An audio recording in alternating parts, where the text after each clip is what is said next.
The U.S. House of Representatives defeated a Republican bill designed to significantly reduce visas for legal immigration into the United States and to temporarily protect illegal dreamer youths from deportation. The House defeated the measure on a vote of 193 to 231 as a group of Republicans joined Democrats to sink the plan. The House had been scheduled to vote on a second immigration bill on Thursday that could appeal to more Republicans. But Republican leaders postponed consideration of that measure until Friday as they sought to build more support.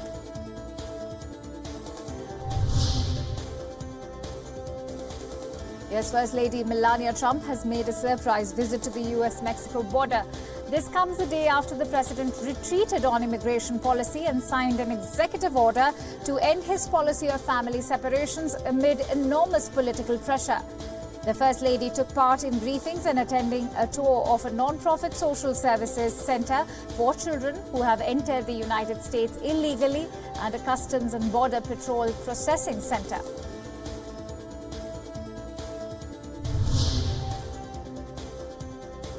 First Lady Melania Trump's choice of clothing made news as she boarded a plane to visit migrant kids detained in the border town of McAllen in Texas. Photographs of Trump boarding an airplane at Joint Base Andrews show her wearing a green military-style jacket. The back of the jacket read, "I really don't care, do you?" In white lettering in response to the criticism, Melania Trump's spokesperson posted on Twitter saying that media should focus on her actions and efforts to help kids, rather than speculate and focus on her wardrobe. Meanwhile, Donald Trump took to Twitter insisting that Melania was using the fashion spotlight to hit back at the fake news media.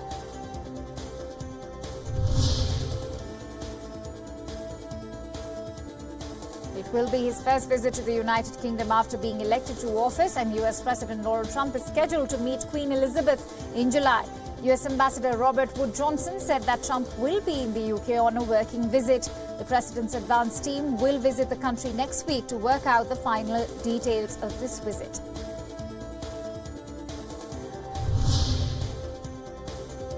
A magnificent array of 1,400 drones illuminated the night sky in the northwest China. The ancient city of Xi'an marks the 1400th anniversary since it became the capital of the Tang dynasty. The drones created formations such as Gate Tower and painting scroll characteristic of the city, forming beautiful 3D pictures that portray the golden age of Shangyan. Poem reading and dancing performances were also staged in addition to the computer-operated drone show.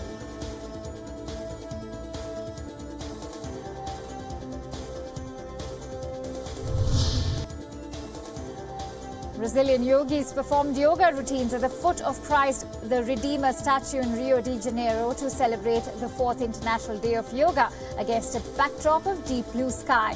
Yoga Guru Keshavananda led the gathering, which had the support of the Indian Embassy in Rio.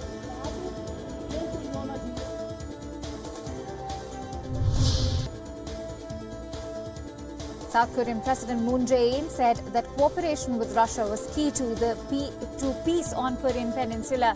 Speaking in the Russian lower house of parliament, Moon said Pyongyang has been taking real steps towards full denuclearization. Moon is set to meet with Russian President Vladimir Putin today as part of the official visit before traveling to Rostov-on-Don to witness his national team take on Mexico.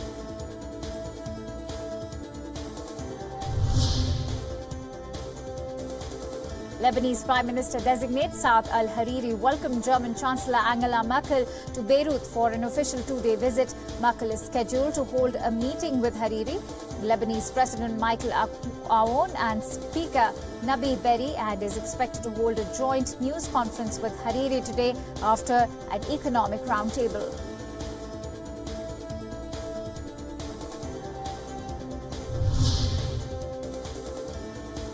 Families fleeing fighting in Yemen's main port city, HODEIDAH, arrived in the Houthi-held capital of Sana'a.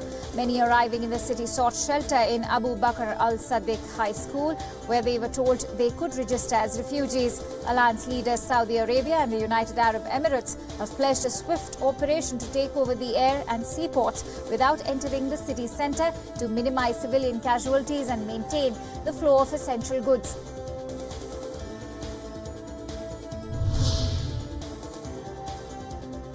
New Zealand Prime Minister Jacinda Ardern gave birth to her first child, a girl.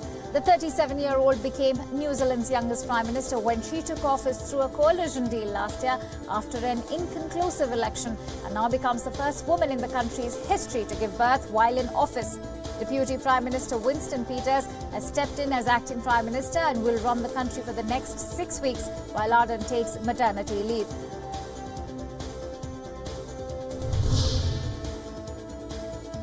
Israeli Prime Minister Benjamin Netanyahu's wife Sarah has been charged with fraud over the alleged misuse of state funds in ordering catered meals at their official residence. The indictment charged that Netanyahu, along with a government employee, fraudulently obtained more than $100,000 for hundreds of meals supplied by restaurants, bypassing regulations prohibiting the practice if a cook is employed at the home. She was charged with aggravated fraud and breach of trust, according to the indictment released by the Justice Ministry to the media.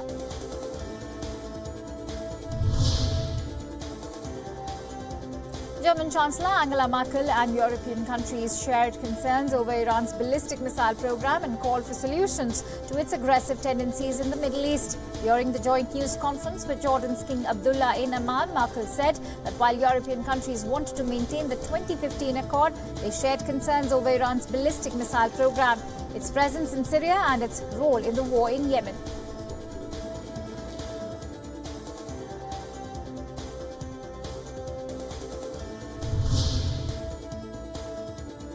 Argentine President Mauricio Macri welcomed news that the International Monetary Fund's Executive Board approved a $50 billion financing deal for Argentina. The South American country announced it was turning to the IMF in May after a run on the peso currency. The move has been politically risky for market-friendly Macri, as many Argentines blame IMF-imposed austerity policies for exacerbating a 2001 to 2002 economic crisis.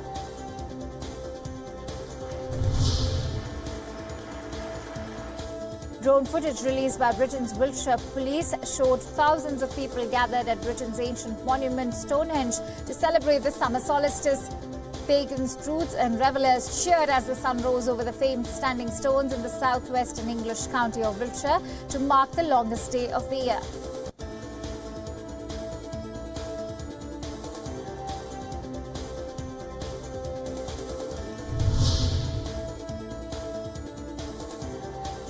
As dawn broke over the archaeological site of Tiwanaku, indigenous Aymara raised their hands towards the first rays of the morning sun to welcome the Aymara New Year.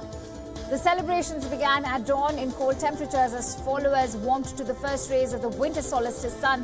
The celebration took place amid the ruins of the ancient city of Tiwanaku, with religious monuments such as the Akapana Pyramid and the Ponche monolith creating the backdrop for the festivities, which included dances and offerings to Mother Earth or the Pachamama, so that crops and the earth will bear fruit in the next year.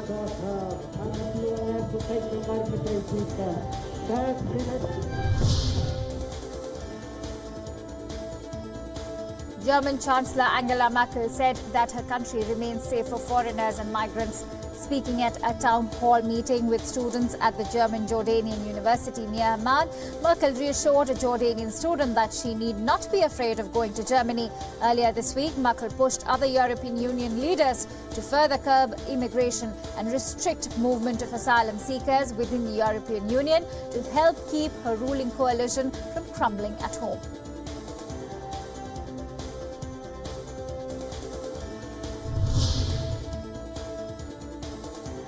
On his visit to Libya, UN Refugee Agency Chief Filippo Grandi said the key to resolving Europe's migration crisis was cooperation rather than disjointed efforts by individual states. Unstable since its 2011 uprising, Libya has become a key departure point for thousands of migrants hoping to reach Europe, with hundreds drowning each year as they attempt to cross the Mediterranean.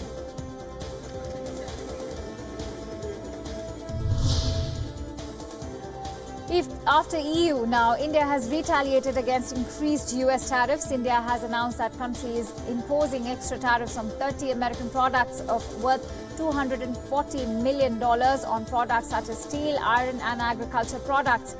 After the announcement, product imports from the US like apples, almonds, chickpeas, lentils, walnuts and others likely to get costlier for the Indian consumers amid higher taxes.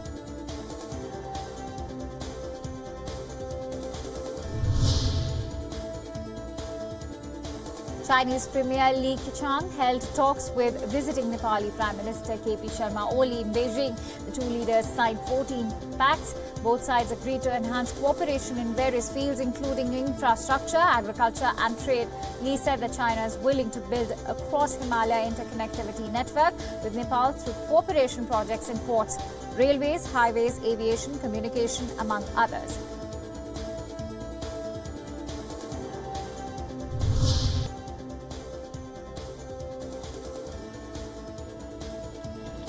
Pope Francis met with Swiss President Alain Berset before departing Geneva.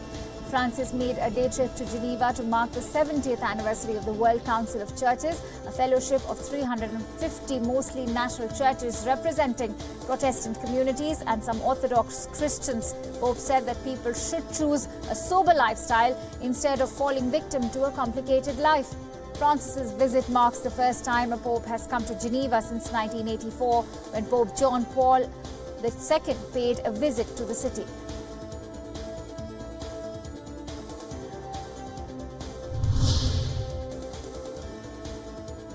Let's get you a roundup of all the action from Day 8 of the 2018 FIFA World Cup. Two-time champions Argentina are on the cusp of exiting the tournament after being humiliated by Croatia in their second match in Group D. Despite boasting a stellar attacking lineup, the Albiceleste struggled to break through the Croatian defence. Goals from Ante Rebic, Luka Modric and Ivan Rakitic helped Croatia register their second successive win and seal their progress into the knockout stages.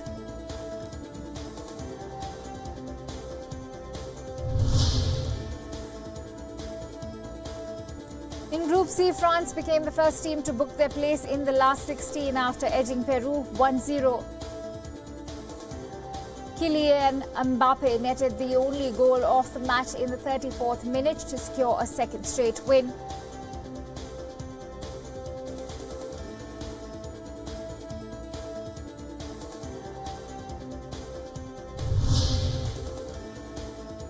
And France's opponents in their final group stage match will be Denmark, who were held to a 1-1 draw by Australia. Christian Eriksen gave the Danes a perfect start with a 7th-minute volley.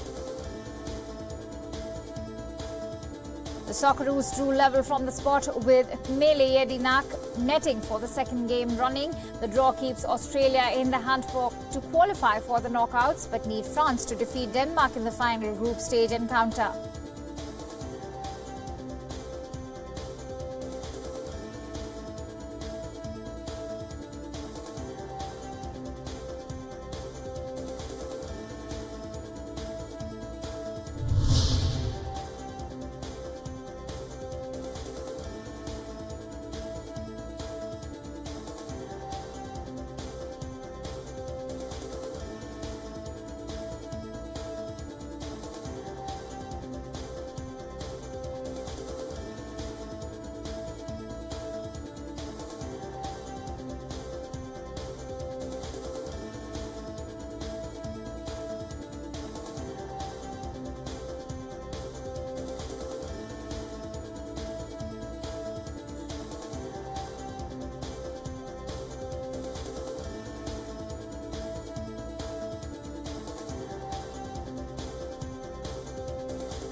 The second match on Thursday is the one from Group C, where Iceland battle it out with Nigeria in a match that holds greater implications. Argentina's defeat to Croatia last night gives both teams a chance to become the surprise candidates to progress into the knockouts.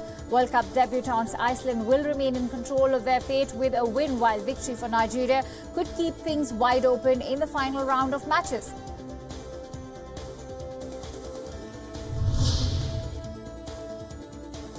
In the last game of the night, 6th-ranked Switzerland take on unlikely Group E topper Serbia.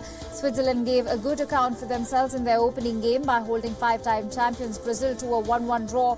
Serbia, though, claimed a 1-0 win against Costa Rica, and another 3 points at Kaliningrad will surely guarantee them a place in the knockouts.